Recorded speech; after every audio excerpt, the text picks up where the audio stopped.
આજે મારે ગોંડલના ગોલ્ડન સ્પૂન બોયને થોડું કહેવું છે કે ભાઈ અમે ઈંટ અને પથ્થર મારવાવાળા નથી. આ 21મી સદી છે એ તમે યાદ રાખજો. અમે કાયદાથી જ લડીશું. ગોંડલ માટે અમારી લડત એટલે જ છે કે તમે જે ઈંટ અને પથ્થરનો ખોફ ગોંડલ તાલુકામાં ઊભો કર્યો છે ને એને ખતમ કરવાનું કાર્ય અમારું છે. વાત રહી અમારા ઘર સાચવવાની, પણ પહેલા ગોલ્ડન સ્પૂન બોય તમે તમારા મમ્મીના પલ્લુમાંથી અને પપ્પાના ઓથમાંથી બહાર નીકળો. અને તમે કોઈ સંઘર્ષ કરેલો નથી. તમે તો જન્મથી ગોલ્ડન સ્પૂન બોય છો, માટે તમને સંઘર્ષની વ્યાખ્યા પણ ખબર ના હોય. ભાઈ તમારું સાચું નામ તો જ્યોતિરાદિત્ય સિંહ છે, પણ ગોંડલ તાલુકાના લોકોએ ગોંડલ ગણેશ અને ગણેશભાઈની ઉપમા તમને આપી છે, જે ખરા અર્થમાં તો નારાજગી છે. અને ગોંડલના લોકો શાણા છે, જે માત્ર મોકાની રાહ જોઈને બેઠા છે. એટલે દુધિયા દાંત પડે ને પછી રાજકારણ કરજો. માટે ભાઈ પહેલા તમે જ્યોતિરાદિત્ય સિંહ બનવાની કોશિશ કરો.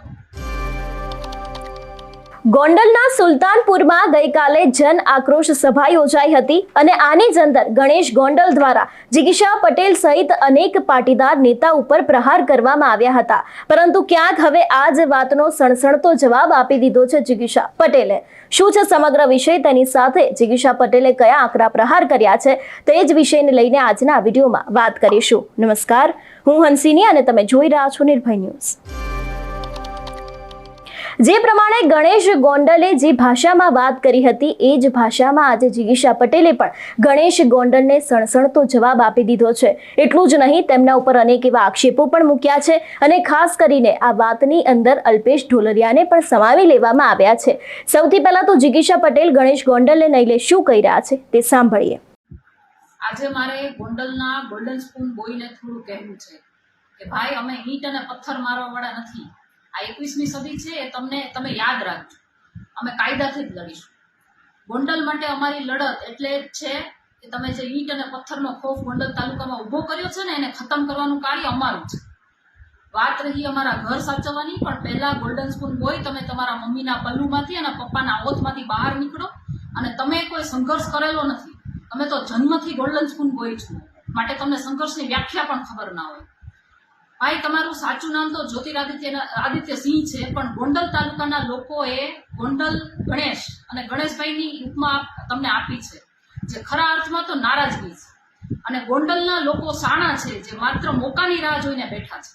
એટલે દુધિયા દાંત પડે ને પછી રાજકારણ કરજો. માટે ભાઈ પહેલા તમે જ્યોતિરાદિત્ય સિંહ બનવાની કોશિશ કરો. વાત રહી અલ્પેશ ઢોલરિયાની, તો જ્યાં સુધી પાટીદાર છે ને ત્યાં સુધી અમારા સમાજનો મુદ્દો છે. અમે એને મેનેજ કરી લેશું. ભવિષ્યમાં એફિડેવિટ કરાવે તો તમે લડજો એના માટે. અને અમારા સમાજની બેનની આબરૂ જે કાઢતા હોય ને એની સાથે અમારું ક્યારેય સમર્થન ના હોય. તમે તમારું કરો તોય સારું.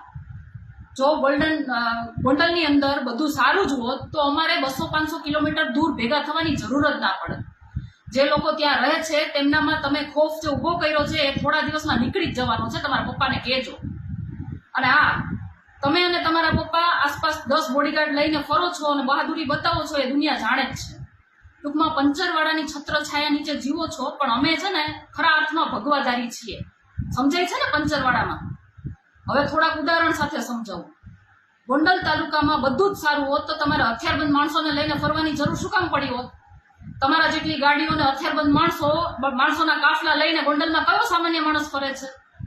સામાન્ય માણસ તો ઠીક, પણ ગોંડલના રાજકીય પાર્ટીના આગેવાનો પણ આટલા ઠાઠમાઠથી નથી ફરતા.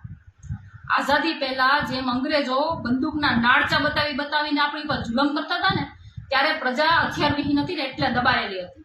અને એવી જ રીતે તમે પણ નાળચા બતાવીને જ ખોફ ઊભો કરો છો.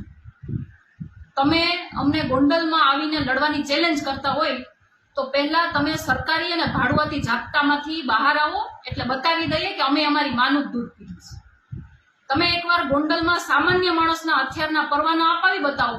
સરકાર તો તમારી જ છે, એટલે તમને વિશ્વાસ આવી જાય કે માણસ ડરેલો નથી. માણસ એનો રસ્તો પોતે કાઢી લે ને એવી સિચ્યુએશનમાં છે. એટલે અમારે 200-500 કિલોમીટરથી ગોંડલ લાંબુ ન થવું પડે. અને ગોલ્ડન સ્પૂન બોય, અમે તો ગોંડલના ગુંડા તત્વોની સામે પડ્યા છીએ, પણ તમે જાહેર મંચ ઉપરથી તત્વવાળી વાત સ્વીકારી લીધી, માટે આપનો આભાર ગોલ્ડન સ્પૂન બોય. એટલે અત્યારે હાલ ગણેશ ગોંડલને લઈને જે પાટીદાર નેતાઓ એક બાદ એક મેદાને આવી રહ્યા છે, ખાસ કરીને આપણે જોયું હતું કે તેમના દ્વારા મેહુલ બોગરા હોય, વરુણ પટેલ હોય કે પછી જિગીશા પટેલ હોય, એવા અનેક પાટીદાર નેતાઓ ઉપર અનેક એવા આક્ષેપો મૂકવામાં આવ્યા હતા.